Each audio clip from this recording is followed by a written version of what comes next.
everyone, it's Kara here from Boho Berry, and I am back with a brand new video for you this Friday, and it's something that I know a lot of you have been waiting on, and that is how I'm going to be setting up my Filofax as a bullet journal.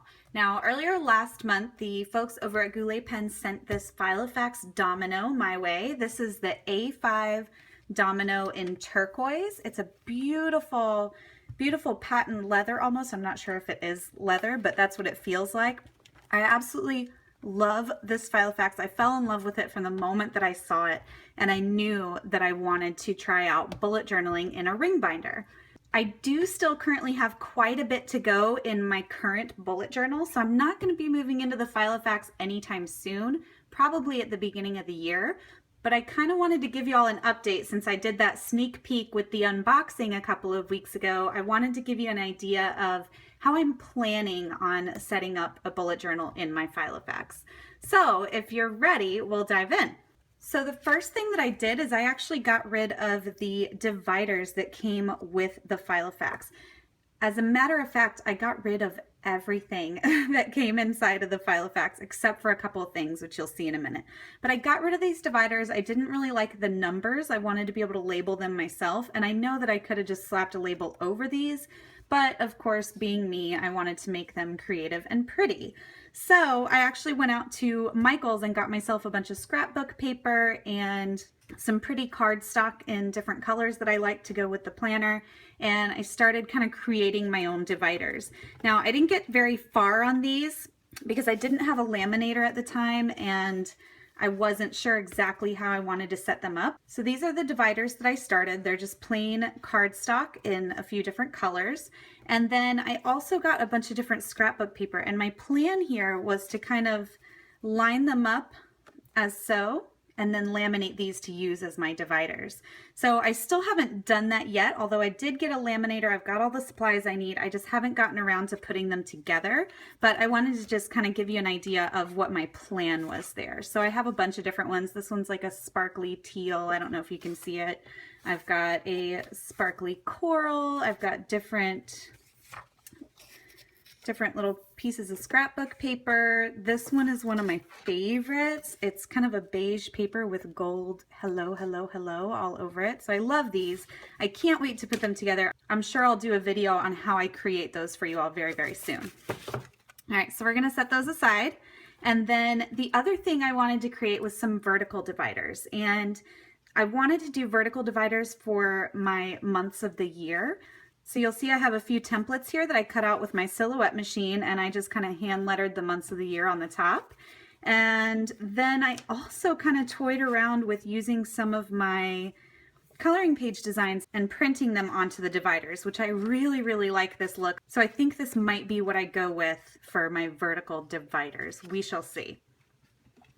All right, now what we're all waiting for is to dive into the Filofax itself. This first page was something I found at Michael's as well. It's kind of got some gold shimmery lettering. I don't know if you can see it there, but it lays over the front cover of my Goulet notebook that the Goulets sent me. So I think it's really pretty. It has a nice little effect there when you first open your planner. And then I just dove right into sections, and I did some pre-planning for this, trying to determine what I wanted for my sections. And these dividers are just temporary. Again, I'm gonna kind of finish up the prettier ones, but I wanted to kind of have something in here so I could kind of set it up and get a feel for how I liked the setup that I envisioned in my mind. So these are just temporary, but I have a planning section, and within my planning section, I decided that I wanted to keep the Calendex. I know that being in a planner like this, at least I was tempted to go with like a regular calendar spread for each month, but I really wanted to stick with what has been working for me. I don't see a point in changing something. If it ain't broke, don't fix it, as they say. So I'm gonna stick with a Calendex. The great thing about being in the ring binder is that every time I need a new 4-month spread for the Calendex, I can just slide in a new page and add it in right then and there. So I don't have to worry about always skipping around. So the Calendex will always be the first thing that I see when I open up my planning section.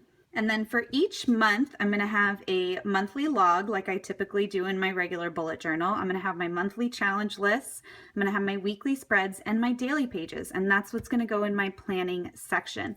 And the planning section is actually the only section within my Filofax bullet journal that is not going to have an index. I don't see the need having the monthly dividers. I'll be able to easily flip from month to month. I don't see the need to number the pages either, because I'll just have everything in chronological order in my planning pages. So as you see, I actually already kind of made up and laminated 3 of my monthly dividers, and I think they're super cute. However, I'm really not sure. I think I'm going to go with the kind of hand-drawn idea that I've been working on. So I've got a couple more for February and for March, and although they're cute and I like them, I think I'm definitely going to go for the hand-drawn vertical dividers. All right, section 2 is going to be my projects section. So within my projects section, I'm going to have an index specific to all of my projects. So anytime I start a new project, these pages will all be numbered and I will index them in the front index. I'm also going to have planning pages. So anything that I'm brainstorming, mind mapping, any supporting information that I'm going to need, and then I'll have some progress trackers for each one of my projects. The third section is going to be for collections. So I'll also have an index for collections. Some ideas of what I'm going to put in this section are my monthly gratitude log, a cleaning schedule, meal planning, wish lists, gift ideas, self-care, anything that's not necessarily a project or in my daily planning will go here in the collections section.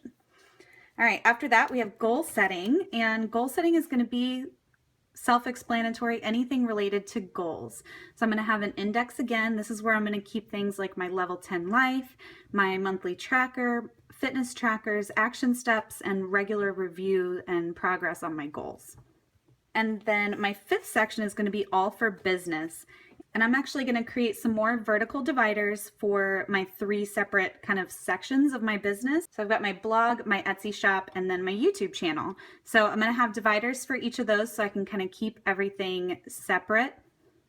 And then I'm also going to have an index for my business section. Here I'm going to have things like my stats trackers, income trackers, shop inventory, idea list, business planning, and of course my monthly time log is going to go here in the business section. And then finally, I'm going to have a section for travel. And again, I'm going to have an index specific to all of my travels.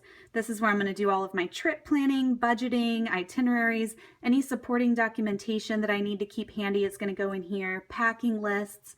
I'm sure I'll have things like travel journaling and things along those lines in here as well. And then finally, after that, I'm going to have a section for notes. So right now I just have, most of this is the paper that came with the Filofax, and that's this right here, just all the different lined paper that they had. They're different blank paper, graph paper, and white lined paper. And this is where originally I was actually planning out like what I want my bullet journal to do for me. So this is where I was just doing a little bit of brainstorming when I first got the Filofax, and I knew that I needed to kind of start thinking about what I wanted it to include. And then you might be wondering about this paper right here. This is paper that I actually designed in Adobe Illustrator, and I designed it to use as my bullet journal paper. And I bought this paper. It's actually A5 sized already when you buy it. It's acid free and it's 90 GSM. So I was like, okay, let me try that. It's super bright white. I love it. Of course, I did a pen test first thing when I got it to see how it fared. And honestly, it didn't do that bad. I don't know if you can really see, but some of these where I colored in like the colored boxes bled through a little bit, but otherwise there was really no bleed through and really no ghosting either, except for obviously the Sharpie. But anyway, so I decided to give it a go with this paper, and I designed this dot grid. It's a 5mm dot grid, just like everything else. It's actually, I don't know if you can really see the color in the video, but it's actually printed in a nice little teal kind of turquoise ink, so I really like that. And then I have a little box in the corner for page numbers. So I'm not sure if I'll be using this. I really, really, really love the Tomoe River paper from the Goulet notebooks, and that's this paper that you see here throughout my sections. What's great about the Tomoe River paper is it's so thin so you can fit a lot more pages, and it's also super fountain pen friendly, which those of you that have been watching me for a while know how much I love, love, love my fountain pens. So I do love this Tomoe River paper. The only thing I wish is that it already came loose leaf like this, because it takes a little bit to actually break down the notebook, cut it into sheets, and hole punch it to put in your A5 Filofax. Those of you who are curious on how to do that, there is a great blog post by Madigan from Goulet Pens. I'll link to it in the show notes below, but she wrote a whole blog post about how you can take one of the A5 Goulet notebooks and cut it down and hole punch it for your A5 Filofax. So if you're curious about that, definitely check out her blog post. It's amazing. But that is it, y'all. Then once we get to the end, I just put this little notepad in here. I actually got this from, I want to say, Barnes & Noble. It's super cute. It has a bunch of different designs. I thought it would be good for notes and writing little thank yous and stuff like that on the run. And then my pen that I have in here is actually the Pilot Decimo. It's a thinner version of a Pilot Vanishing Point, and I love it. It's a fountain pen. It's clicky, so it's retractable, which is awesome. And this one is an extra fine. So this is actually going to be my daily writer within my Filofax bullet journal, because the clip makes it super easy to just slide in there, and the extra fine nib is great for bullet journaling. So that is it, y'all. A little peek into what will eventually be my Filofax bullet journal. I hope you enjoyed the video. If you have any questions, any comments, any recommendations for a newbie into the Filofax world, definitely drop them in the comments below. I'd love to chat with you all down there, and I'll look forward to seeing you all on Monday. Bye!